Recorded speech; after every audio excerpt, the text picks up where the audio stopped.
Hello दोस्तों, आप लोग देख रहे हैं दीपक ऑफिशियल 91। दोस्तों, सोशल मीडिया पर एक तस्वीर काफ़ी ज़्यादा वायरल हो रही है और वह तस्वीर है यादव राज और खेसारी लाल यादव का।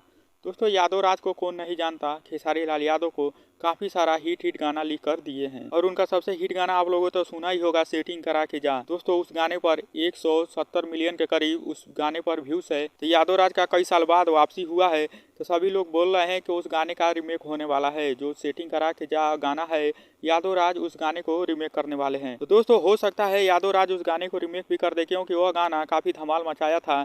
170 मिलियन के करीब उस गाने पर व्यूज है, तो हो सकता है यादव राज उस गाने को रीमेक भी कर दें, क्योंकि इस साल खेसारी लाल यादव का कई रीमेक गाना आने वाला है। और एक गाना आप लोगों ने तो सुना ही होगा, नींबू खरबूजा भाई, वह 130 मिलियन के करीब उस गाने पर व्यूज हो चुका है और उस गाने को बेस्ट भोजपुरी चैनल पर रिलीज किया गया है। तो दोस्तों, आप लोग हमारे चैनल पर नए हैं तो हमारे चैनल को सब्सक्राइब जरूर करें, क्योंकि खेसारी लाल से हर जुड़ी अपडेट आपको इस चैनल पर मिलती रहेगी।